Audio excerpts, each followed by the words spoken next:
Hola, ¿cómo están, hermanos, amigos de la Iglesia Bíblica Bautista Macul?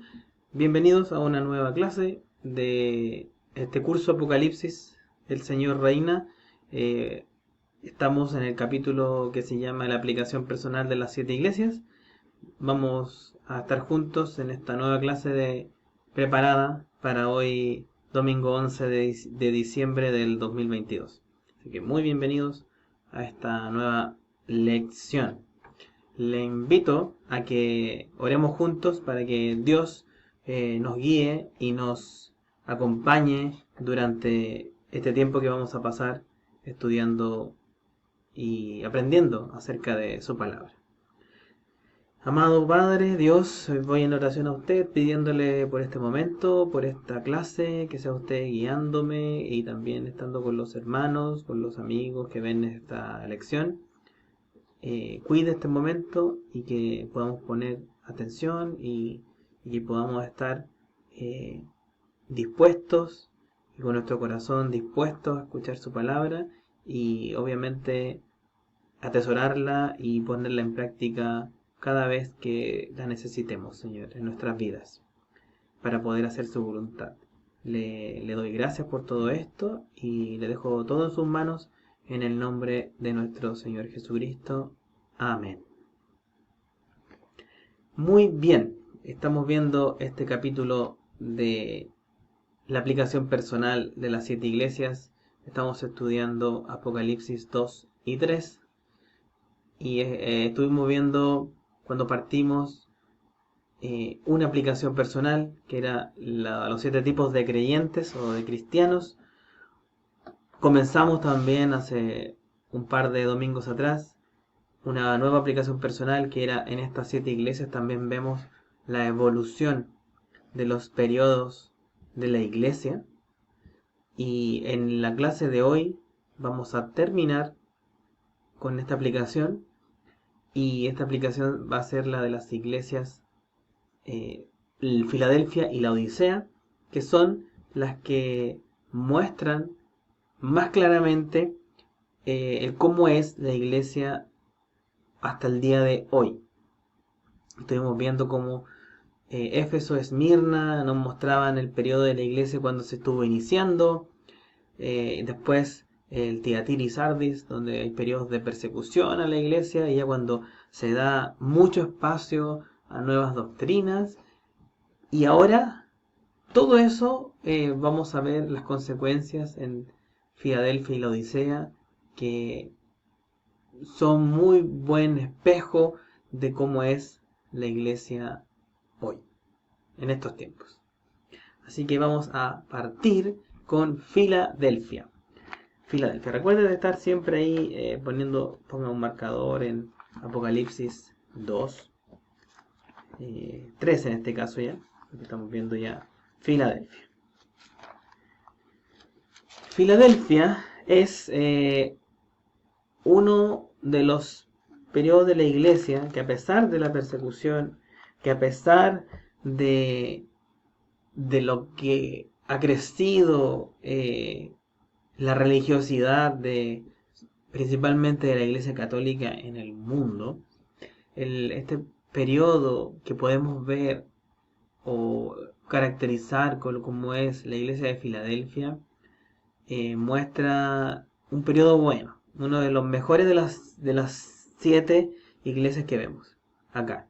En Éfeso, que es el primer siglo, primer y segundo siglo, donde estuvimos estudiando, el Señor reprende a esta iglesia, recuerden, porque había dejado su primer amor, o sea, porque eran muy estudiosos, porque eran muy fundamentalistas, pero el amor de Cristo se les había olvidado, el entregar ese amor.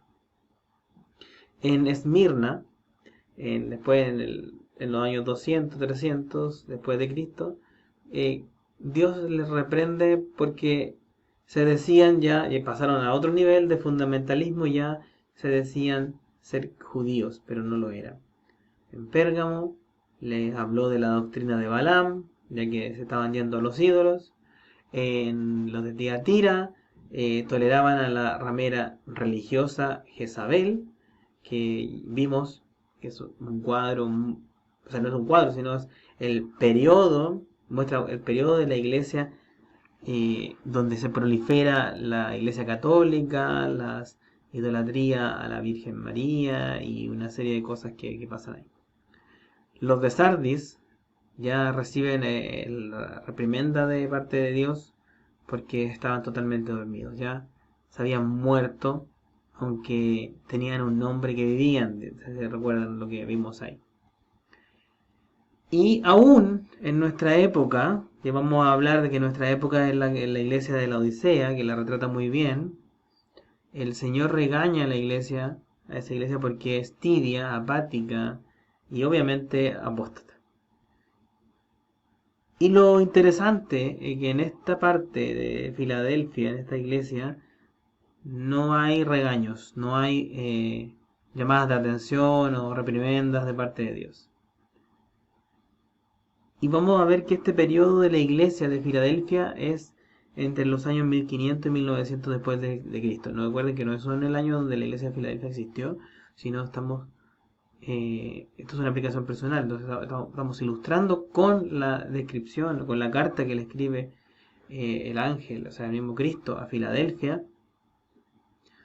cómo fue este tiempo entre 1500 y 1900. Dios no dice nada malo a los de Filadelfia.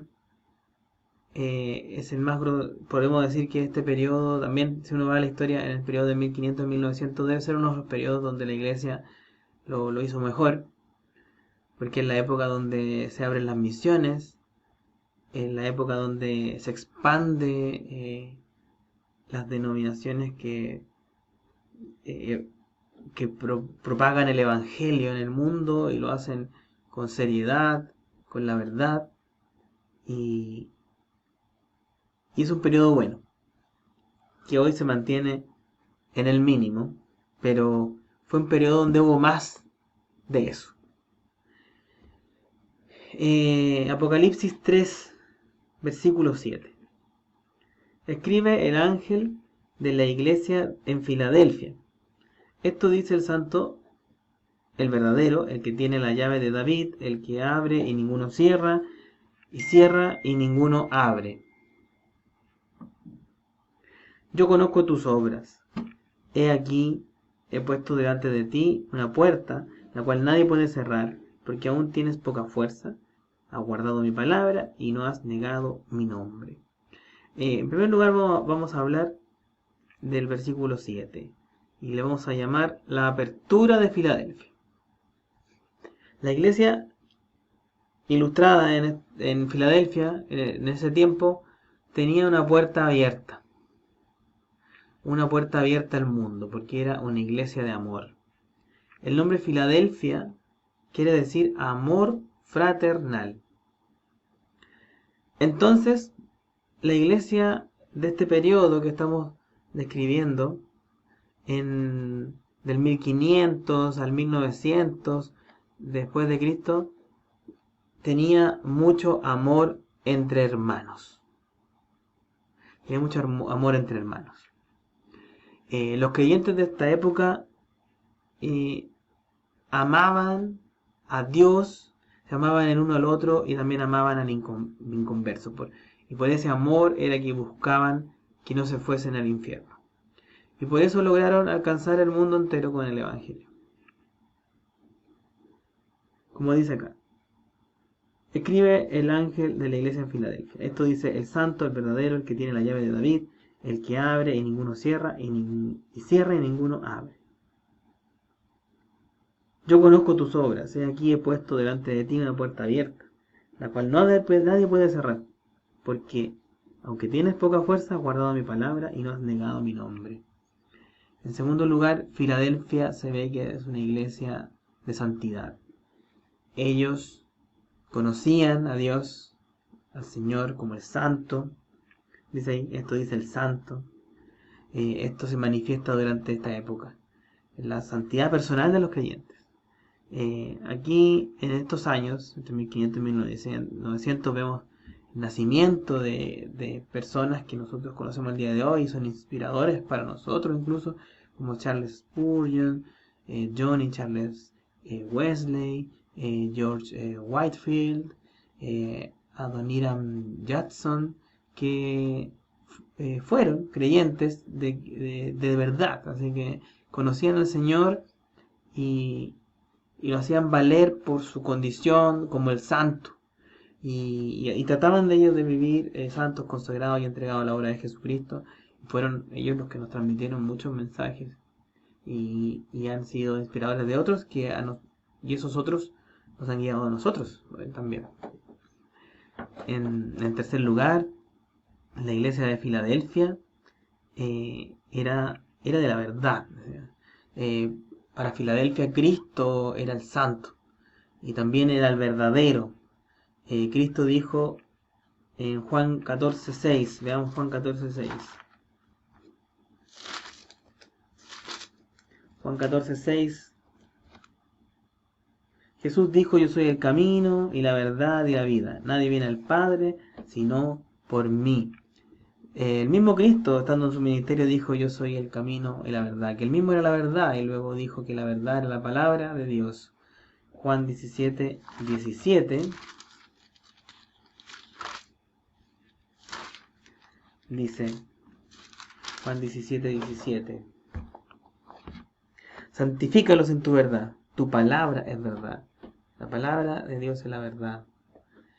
Y los creyentes de Filadelfia conocían a Cristo, como dice acá, como el verdadero, porque los cristianos eran los cristianos de la verdad, o sea, de la palabra de Dios. Filadelfia fue, como vemos acá, una época diferente a todas las demás iglesias. Se ve que era un tiempo de santidad personal, por como está destacando esta carta. Los creyentes aceptaban la escritura como la palabra de Dios y la tenían como única fuente de verdad, porque se ha guardado mi palabra y no has negado mi nombre. Por esto se entiende que estaban completamente entregados a la Biblia, y al final del año 1900 los misioneros habían traducido los textos de la buena línea, la Biblia de Antioquía, que Dios había preservado a través de los siglos, fuera de la Iglesia Católica. Por lo menos ha pasado por 800 diferentes idiomas. Ahí nuestra iglesia tiene un curso acerca de la Biblia Reina Valera, por el lado del español, que es muy interesante también, que muchos de la iglesia ya lo han hecho, pero si no lo ha hecho, es muy recomendable. Además de las traducciones de la Biblia, los escritos cristianos de esta época son únicos también en la historia. No se pueden hallar libros escritos hoy en día como los que se escribieron en este tiempo, entre el 1500 y 1600. Los creyentes en Filadelfia creían 100% la Biblia. Procuraban vivirla al pie de la letra. Y eran estudiantes muy disciplinados de la Biblia. Por eso le dice Dios a esta iglesia que era una puerta abierta al mundo, y que ninguno cierra y ninguno abre, como dice el versículo 7. Y que tiene la llave de David. Una puerta que se abre con la llave de David. Que en realidad es un corazón dispuesto a hacer todo lo que Dios quería. Todo lo que Dios decía en su palabra. Lo invito a que veamos Hechos. Hechos 13:22. Hechos 13:22. Quitado les levantó por rey a David, de quien dio también testimonio diciendo: he hallado a David, hijo de Isaí, varón conforme a mi corazón, quien hará todo lo que yo quiero. El corazón de David, un corazón dispuesto a Dios. La llave de David representa amor, representa pasión por la palabra escrita de Dios. Una pasión que todos debemos anhelar, todos debemos anhelar conocerla, vivirla. Y veamos este salmo, el Salmo 119, uno de los salmos que demuestra el amor hacia la palabra de Dios. Salmo 119.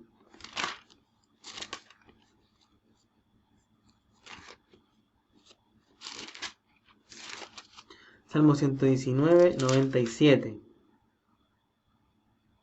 Oh, cuánto amo yo tu ley. Todo el día es ella mi meditación. Me has hecho más sabio que mis enemigos con tus mandamientos, porque siempre están conmigo. Más que todos mis enseñadores he entendido, porque tus testimonios son mi meditación. Más que los viejos he entendido, porque he guardado tus mandamientos.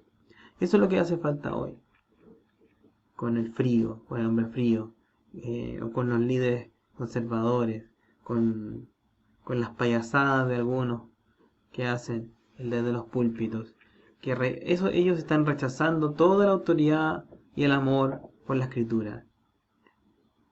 Cambian todo, tuercen todo. Y lo que busca Dios que nosotros hagamos es que amemos su palabra para poder ponerla en práctica cada día. Ya leemos el 3.8, vemos ahí que Apocalipsis 3.8 dice, cuando le dice, yo conozco tus obras, y aquí he puesto delante de ti una puerta abierta en la cual nadie puede cerrar, porque aunque tienes poca fuerza, has guardado mi palabra y no has negado mi nombre. La puerta abierta. La puerta abierta, Cristo está alabando a la iglesia esta de Filadelfia porque tenía buenas obras misioneras. Era una puerta abierta para quien quisiera entrar. Él dijo que conocía obviamente sus obras y que sus obras tenían que ver con la puerta que Él abrió debido a esta llave de Dios, que es el amor a la palabra de Dios. Nunca hemos visto en la historia de la iglesia que se hayan enviado tantos verdaderos misioneros a tantos diferentes lugares de la tierra que en este periodo. Con un poquito de investigación, este curso nos muestra que desde este periodo que estamos estudiando entre el 1500 y el 1900, al menos aquí hay unos pocos ejemplos de 16 personas que fueron muy activas en expandir lo que nosotros hoy en día estamos estudiando aquí en nuestra iglesia, y de preservar el amor de Dios por sobre cualquier otra cosa. Aquí hay 16 nombres. William Carey, misionero en India, en el año 1700 él nació. Samuel Mills, misionero a los indios de Estados Unidos. Así aquí tenemos misioneros en Gran Bretaña, en China, en la India, en Nueva Zelanda, en las Islas Malvinas, misioneros de África, de China, otros de China. En todos los lugares del mundo existieron personas, y nunca tanto como en esta época existieron personas de llevar en todos los lugares del mundo su palabra y el amor de Dios. Además, de estos misioneros, los ingleses en este tiempo, del 1500 al 1900, estaban colonizando el mundo durante este mismo tiempo, un periodo intenso de los ingleses. Recuerden que antes vimos que los romanos estaban trabajando fuerte y instauraron la Iglesia Católica, y después empezaron a competir con la Iglesia Católica de Grecia. Pero en este tiempo, en el 1500 en adelante, Inglaterra logró colonizar, la historia muestra que logró colonizar el 25% de la Tierra. Por eso decían que el sol no se ponía sobre el Imperio Británico. Estaban teniendo tantas colonias en lugares distintos del mundo que no paraban las 24 horas del día, porque su obsesión o su mira, su visión era tener que el sol no estuviera sobre la tierra británica. La idea era civilizar a los paganos. Los británicos les enseñaban inglés usando la Biblia como un libro de texto. Y es por eso que tenemos países como Sudáfrica, Australia, Nueva Zelanda y incluso en la India, porque en la India hablan inglés. ¿Por qué en la India hablan inglés? Bueno, por esta colonización que tuvieron. Y ellos hablan en un acento más británico que americano. Porque fueron colonizados y llegaron británicos hacia esos lugares. Y por eso que ellos hablan inglés. Y sus inicios fueron aprender inglés con la Biblia. Estos antepasados aprendieron a hablar inglés de los británicos, como dije recién, con la Biblia. Y Filadelfia en la iglesia de la puerta abierta, porque ellos tenían la Biblia abierta. Recuerden que en las iglesias anteriores Dios habla de las idolatrías, de las otras religiosidades que estaban haciendo. O sea, en ese tiempo se ve que estaban cerrando las Biblias. Aquí se están abriendo las Biblias, porque están haciendo una dedicación única, exhaustiva, casi fanática a la escritura. Y obviamente tenían ellos un corazón abierto a que Dios los dirigiera. Al comparar la iglesia de Filadelfia con la que hoy en día existe, es triste ver que nosotros somos la iglesia de la puerta cerrada y no somos la de la puerta abierta. La de la iglesia de la Odisea, que es la que nos describe mejor hoy, Apocalipsis 3:20, dice: he aquí, yo estoy a la puerta y llamo. Si alguno oye mi voz y abre la puerta, entraré a él y cenaré con él y él conmigo. ¿Por qué? Porque en esta están las puertas cerradas. Pero en esta de Filadelfia era la iglesia de las puertas abiertas. La Biblia abierta, la iglesia de Filadelfia guardaba la palabra de Dios y no negaba el nombre de Cristo. Y aunque tenía poca fuerza, como la describe también aquí, tenía todo lo que necesitaba porque el Señor estaba a su lado. Segunda de Corintios 12.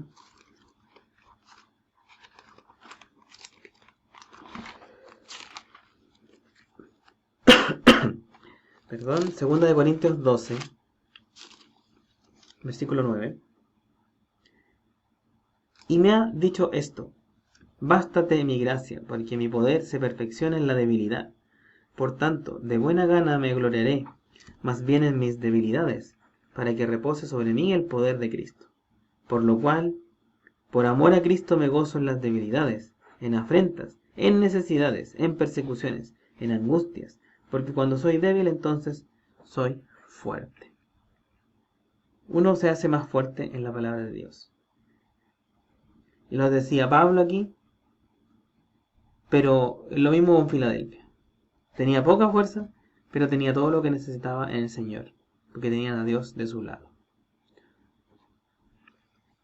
El poder de Jesús se perfecciona en la debilidad. Y a pesar de que esta iglesia no tenía tanta fuerza, alcanzó a todo el mundo con el Evangelio. En Hechos 1:8,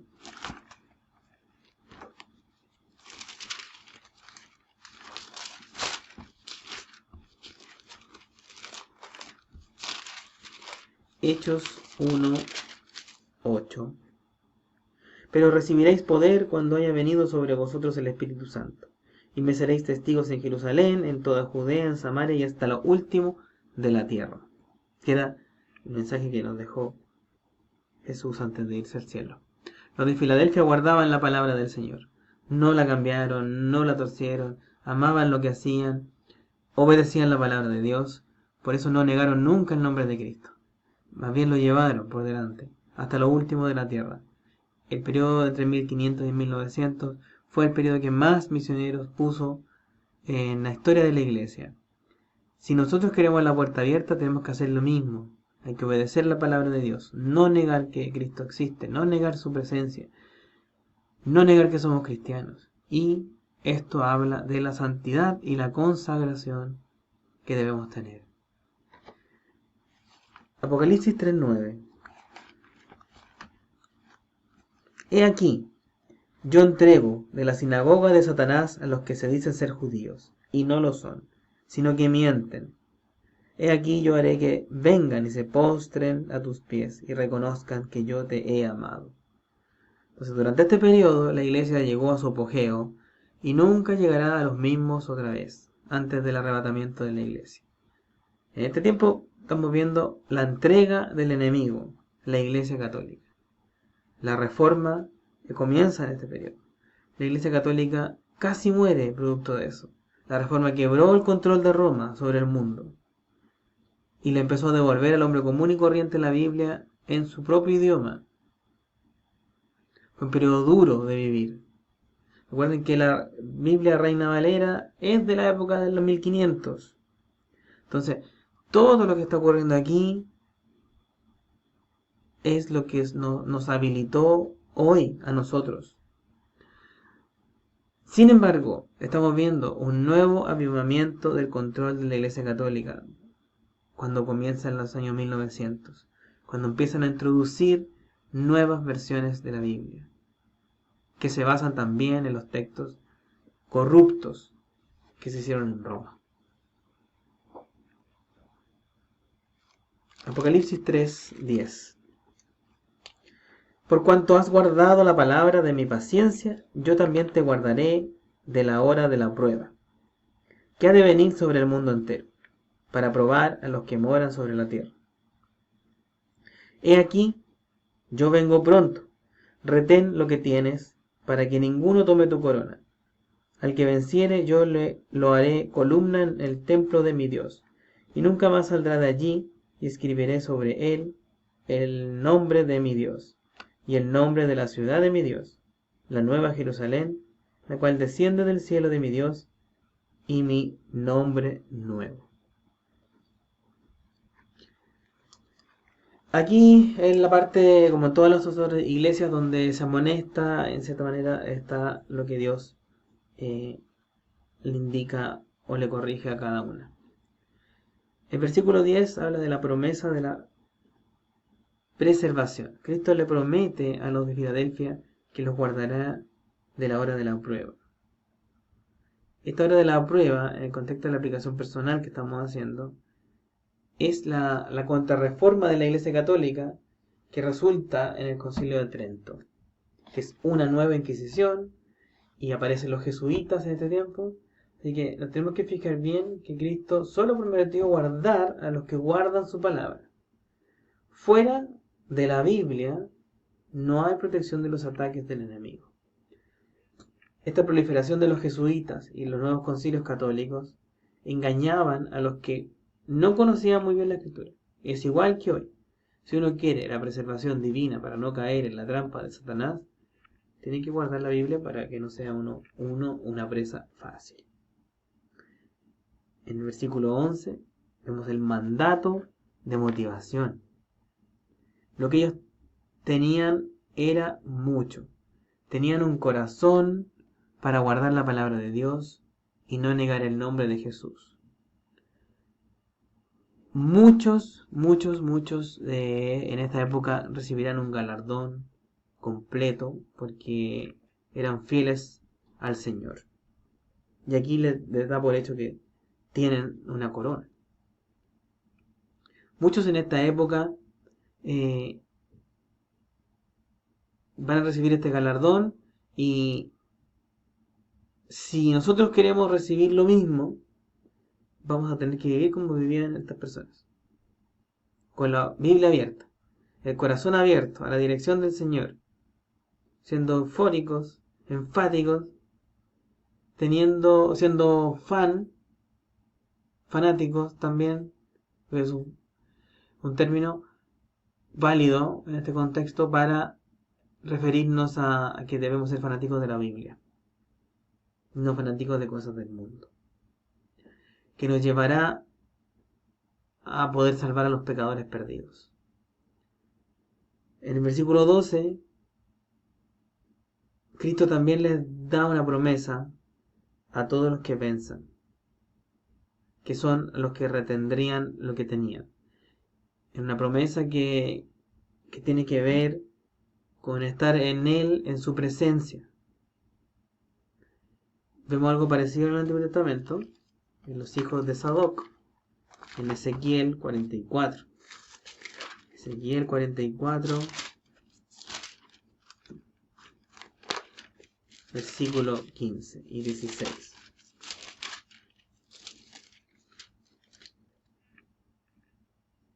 Mas los sacerdotes levitas, hijos de Sadoc, que guardaron el ordenamiento del santuario, cuando los hijos de Israel se apartaron de mí, ellos se,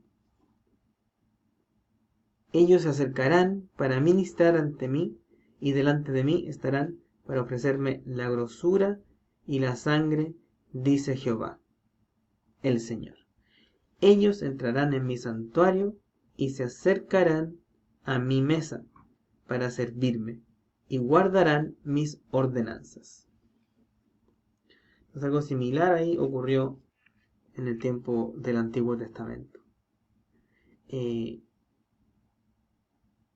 La promesa de Dios, de Cristo aquí en esta iglesia, es válida solo y solo si guardan la palabra, si retienen lo aprendido, si mantienen ese amor y pasión por la Biblia y la mantienen abierta para el resto. El nombre Sadoc, este que leímos aquí en Ezequiel, quiere decir justo. Y hemos hablado mucho en otras clases de la justicia de Dios. Y los que andan en la justicia de Dios son los quienes recibirán recompensa. Exactamente como estos, los hijos de Sadoc, que serían los hijos de la justicia. Los hijos de Sadoc guardan el ordenamiento del santuario, igual como los de Filadelfia guardan la palabra de Dios. Se mantienen fieles durante un tiempo que es de apóstatas, un tiempo donde los hijos de Israel, en este caso acá en el Antiguo Testamento, se apartan de Jehová. La recompensa a estos hijos de Sadoc por guardar el ordenamiento del santuario era el de estar siempre en la presencia de Dios. Exactamente como los que vencieron en Filadelfia, como le dice también en el versículo 12. Los hijos de Sadoc entonces sirven mucho de ejemplo también, como una aplicación práctica para nosotros, porque nos muestran cómo es posible vivir también como los creyentes de Filadelfia. Hay que derrotar y vencer a la apostasía. La apostasía la vemos por todos lados, está alrededor de nosotros. Y debemos discriminar todo lo que sea una falsa doctrina. Aunque la época de Filadelfia se ve acá que es la mejor de todas, siempre hay un peligro. Y en el versículo 12 vemos el peligro que vemos acá es el de no vencer. Y es el de no vencer a la apostasía. A la apostasía que se estaba desarrollando obviamente en este periodo y al final de esta época, donde obviamente tenemos la religiosidad por todos lados, la Iglesia Católica volviendo a tomar fuerza y si no estaban amando la palabra, deseando cumplirla, era muy fácil de que se alejaran y se fueran y así no van a vencer. Entonces Filadelfia comenzó bien la época, pero está terminando con apóstatas. Así que comienza con la puerta abierta, pero termina con la puerta cerrada. Y comenzó guardando la palabra de Dios, pero pasaron muchos años y empieza a corromperse también la misma. Todo esto ya en el año 1881, después de Cristo, vemos en la historia que Inglaterra empieza a reemplazar la misma Biblia de la Reforma, la línea buena, la línea de Antioquía, por una nueva versión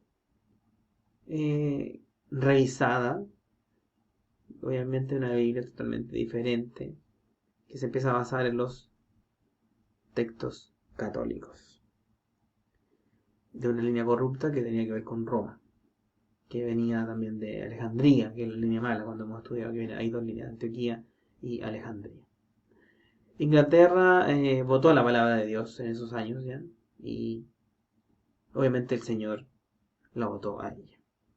Lo mismo sucede en Estados Unidos. En el año 1901 se publica una versión, que se llama la versión estándar de América, y votaron la Biblia de la Reforma del tiempo anterior, que era la King James, que es la que nosotros vemos que es la mejor referencia, así como la Reina Valera en español. Dios también los votó a ellos. Así la puerta de Filadelfia se cerró y la iglesia se metió en la apostasía de los últimos años. Ya ese cambio lo vemos en los días de la Odisea.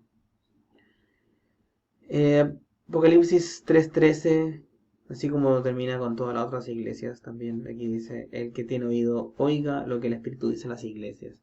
El que tiene oído, oiga. Estamos viviendo en la apostasía, en la época de la Odisea, y no vamos a ver más tiempos como lo de Filadelfia. Es muy difícil como está el ritmo de este mundo, en que vuelva a ser algo como está descrito acá, porque requiere de mucha disciplina y que prolifere mucho la palabra de Dios en un mundo que es muy difícil de que se haga así en estos tiempos. Además la Biblia dice que no va a ser así. Solo tenemos que nosotros preocuparnos de guardar la palabra de Dios y no negar el nombre de Cristo nunca. Hay que retener ese estilo de vida de los grandes que vimos en esta época, como Spurgeon, Whitefield, Wesley, etcétera, los que estuvimos mirando en este ratito. Si nosotros nos entregamos plenamente a la palabra de Dios, mantendremos una vida consagrada en el Señor y vamos a mantener la puerta abierta para poder predicar el Evangelio. Hay que vencer tanto la apostasía como la apatía. Y no muchos hoy en día quieren servir a Cristo, a Dios, en su iglesia. No quieren incomodarse, quizás. Yo a todos quienes participan de nuestra iglesia les invito a que puedan participar en algo. Todos podemos hacer algo. Dios nos dio capacidad para hacer algo. Todos podemos ayudar, podemos contribuir de cualquier forma. Reflexionar un poco y ver en qué puedo ayudar y tratar de hacerlo. Así que la palabra, hay unas palabras aquí en la reflexión de Leonard Ravenhill acerca de este mismo tema, que dice: hermanos predicadores, amamos a los santos de los siglos pasados, a los mártires, a los reformadores, a Lutero, a Bunyan, Wesley, Asbury, etc. Escribiremos sus biografías y rendiremos homenaje a sus memorias. Enmarcaremos sus epitafios y construiremos sus monumentos. Haremos cualquier cosa salvo imitarlos. Apreciamos hasta la última gota de su sangre, pero cuidado con la primera gota de la nuestra. Tenemos que, bueno, obviamente Pablo dice ser imitadores de mí, y tenemos muchos ejemplos en la Biblia para poder nosotros seguir. Lo importante al final, la base es leer la Biblia y vivirla, y hacer y practicar lo que uno está leyendo o lo que uno le muestra, o lo que Dios le muestra a uno mientras aprende de él.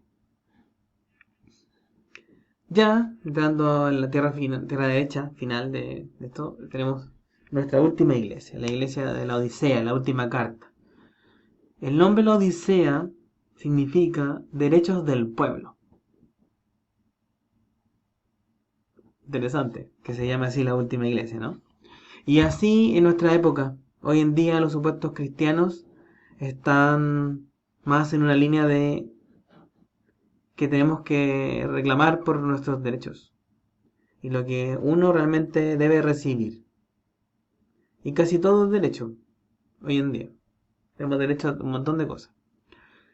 En nuestra época es una época de la autoestima, de autojustificarnos, de buscar prosperidad, de buscar estar cómodos y por supuesto de ser egoístas también, del egocentrismo, del individualismo. Y la única cosa que le importa a la iglesia de la Odisea es el uno mismo, el yo. Así que, así como está de moda hoy en día las constituciones, los derechos, y no nadie habla de los deberes, la iglesia de la Odisea es la iglesia de los derechos del pueblo. La iglesia acerca de la cual Pablo habló hace mucho tiempo atrás, hace más de 2000 años atrás. Lo podemos ver aquí en Primera de Timoteo 4.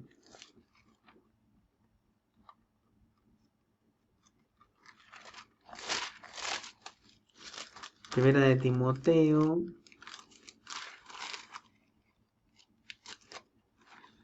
4, versículo 1 al 3. Pero el Espíritu dice claramente que en los postreros tiempos algunos apostatarán de la fe, escuchando a espíritus engañadores y a doctrinas de demonios, por la hipocresía de mentirosos, que teniendo cauterizada la conciencia, prohibirán casarse y mandarán abstenerse de alimentos que Dios creó para que con acción de gracias participasen de ellos, los creyentes y los que han conocido la verdad.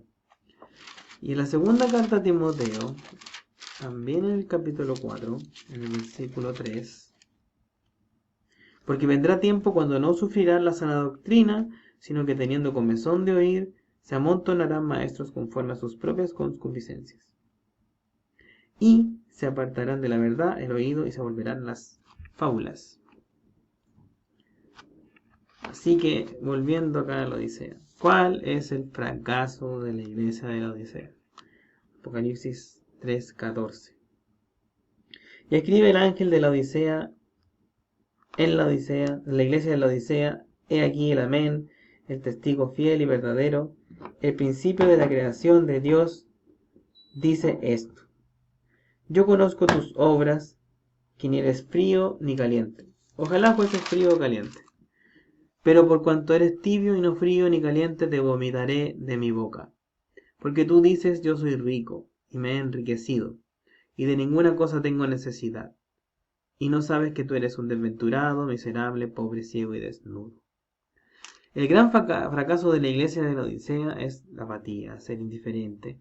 No es una iglesia fría que rechaza totalmente a Dios, pero tampoco una iglesia eufórica, caliente, como la describo acá, que se entrega totalmente al Señor, como los anteriores, como los de Filadelfia. La iglesia de estos tiempos es tibia, es apática, es indiferente, tolera todo, es mediocre, hace todo a medias. Los cristianos de hoy están tan enredados en las cosas del mundo, deudas, compromisos, carreras, pololas, novios, novias, videojuegos, etc. Cosas que no le hacen que se entreguen totalmente a Dios. Y ni siquiera que hagan el intento. Segunda de Timoteo 2.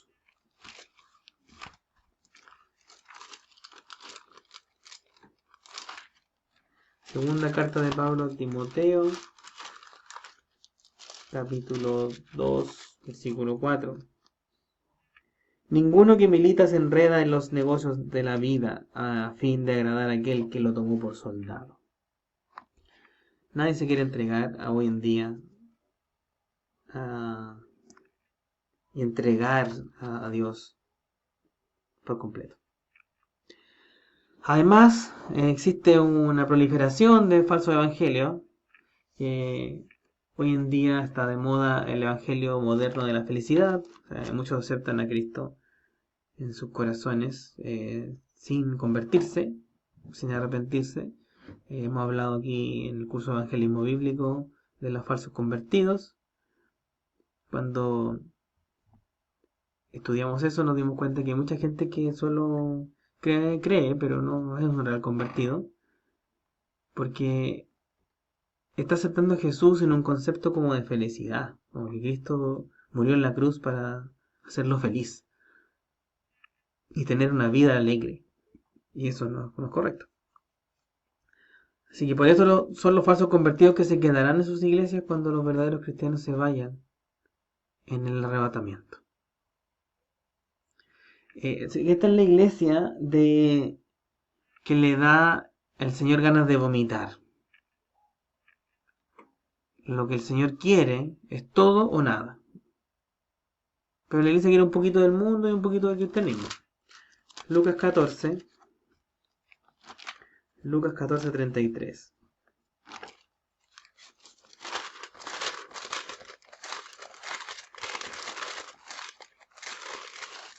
Lucas 14:33. Así pues, cualquiera de nosotros que no renuncia a todo lo que posee, no puede ser mi discípulo.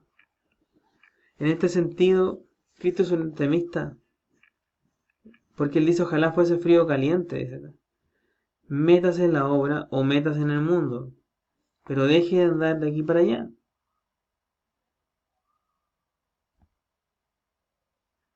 Sin embargo, el cristiano promedio sigue en la apatía y Cristo le dice, tú das ganas de vomitar, tú me enfermas. Así que tenemos que buscar dar buen testimonio. Note también acá en Apocalipsis ya 3, la Odisea es una iglesia materialista totalmente. ¿Se acuerdan de la iglesia anterior de que les decía que era pobre, pero era rica porque había mucho entendimiento de la Biblia?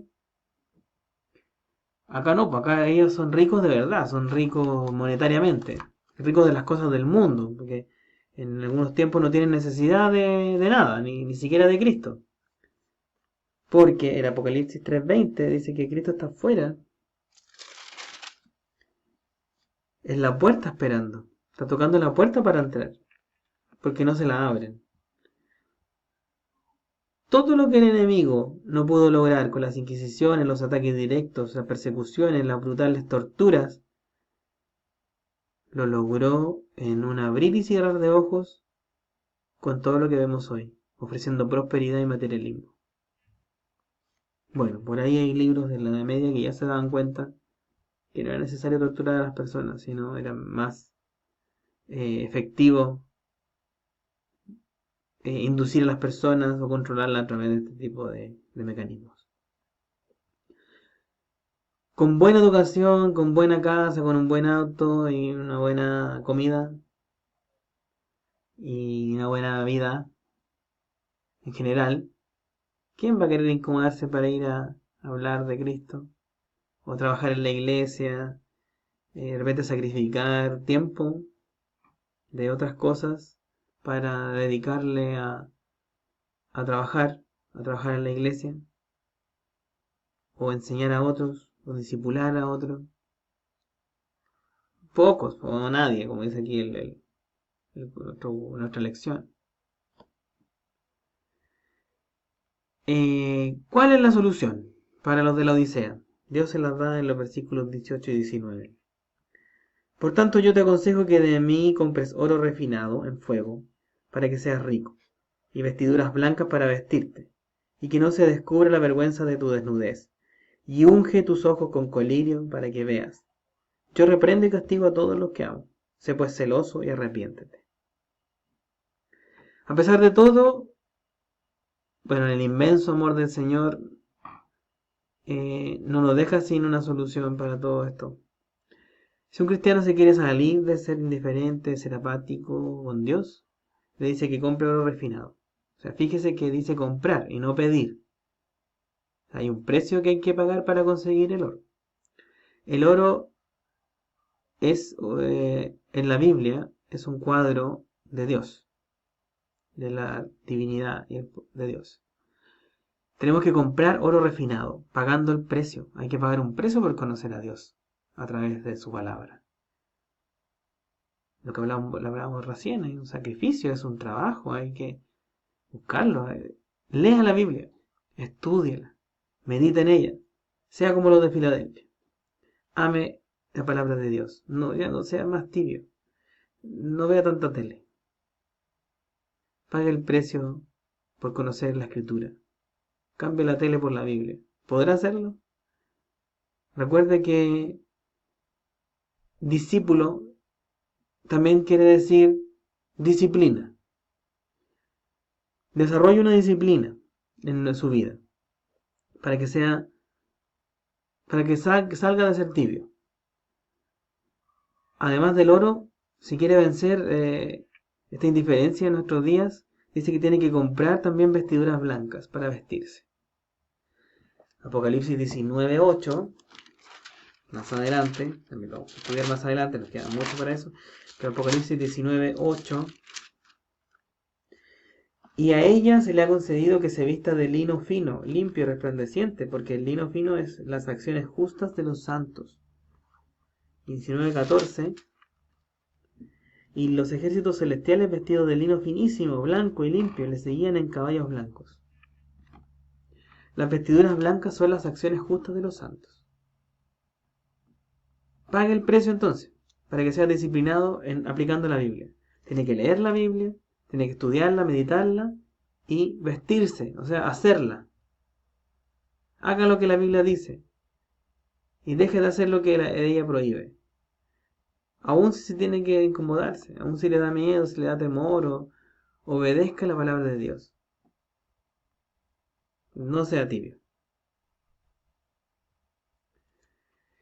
Y otra cosa que sale acá a la Odisea, dice que tiene que ungir sus ojos con colirio para vencer al espíritu de la Odisea.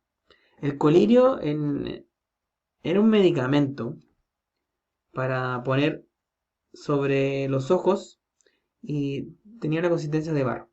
O sea, el ponérselo en los ojos uno no podía ver nada. Y esto es exactamente lo que necesitamos hoy. Dejar de andar por vista y empezar a andar por fe. Segunda de Corintios 5:7. Segunda de Corintios 5:7 dice: porque por fe andamos y no por vista. Hebreos 11. Hebreos 11, el capítulo de la fe. 11:1. Es pues la fe, la certeza de lo que se espera, la convicción de lo que no se ve. Y el 6 de aquí mismo. Pero sin fe es imposible agradar a Dios, porque es necesario que el que se acerca a Dios crea que le hay y que es galardonador de los que le buscan. Cada uno tiene que escoger. ¿Quiere ser caliente o quiere seguir la misma apatía de siempre? Si quiere ser diferente a los del mundo, arrepiéntase. Compre oro, o sea, pase tiempo en la Biblia, sacrifique algo. Y pague el precio por vestirse de blanco, que es hacer lo que la Biblia dice. Y ande por fe. O sea, crea, o sea, lea, crea lo que está leyendo y haga lo que creyó. Entonces, ¿qué más queremos de la vida? Segunda de Timoteo, capítulo 2.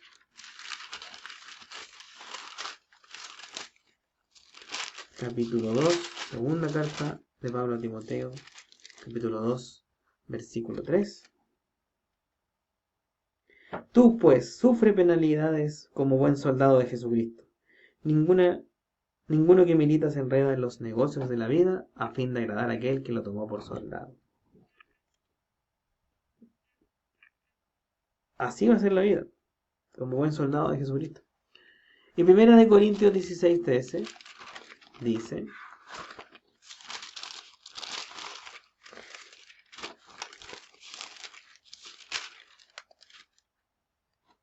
velad, estad firmes en la fe, portaos varonilmente y esforzaos. Esfuércense, hay que trabajar. Esto es un trabajo casi, para Dios, para prepararnos, para algo que viene.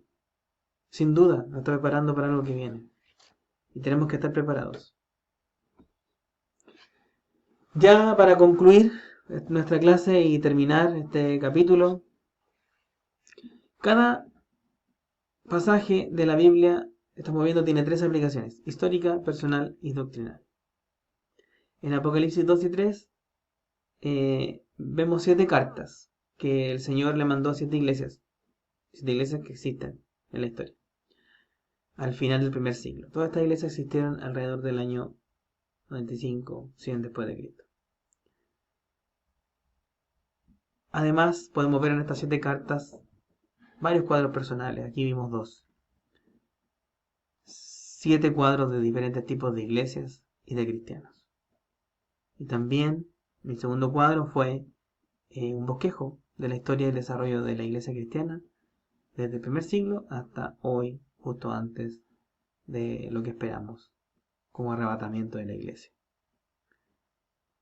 El próximo domingo seguimos estudiando Apocalipsis 2 y 3, pero con otra mirada. Y debe ser una de las más importantes de analizar, y muy interesantes también, que es la aplicación doctrinal. Que si bien acá no lo vimos, pero tiene mucha relación con el plan de Dios. Así que yo le invito a que siga con nosotros, siga el hilo de este curso que es muy interesante y es muy atingente tenerlo y considerarlo en estos tiempos. Así que yo le doy las gracias por haber compartido conmigo este momento de este capítulo de la aplicación personal de las 7 iglesias.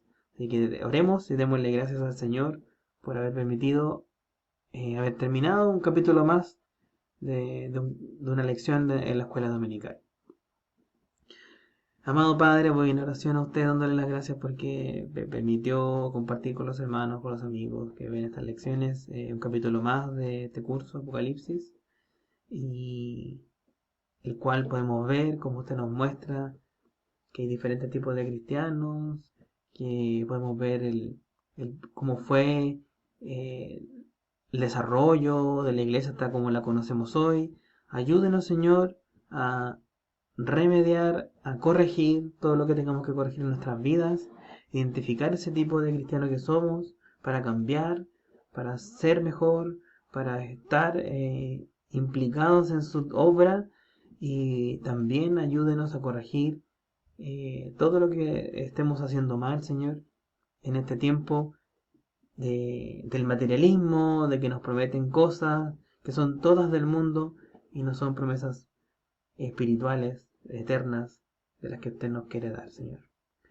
Acompáñenos en esta semana, Señor, protéjanos, cuídanos, gracias por todo su cuidado, por su amor, Señor, por su misericordia con su iglesia. Le pido por todas las oraciones que levantan los hermanos de la iglesia, sea usted escuchándolas siempre. Y gracias por todo, gracias por este capítulo, gracias por este curso que estamos viviendo, que estamos realizando. Y todo sea para honra y gloria suya, Señor. En el nombre de nuestro Señor Jesucristo, todas estas cosas. Amén. Muchas gracias por acompañarme, les dejo un abrazo, nos estamos viendo obviamente en otro capítulo que nos toque compartir este curso porque queda mucho, es muy largo, así que vamos a estar viendo muy en un tiempito más. Así que un abrazo para todos, que estén muy bien, chao.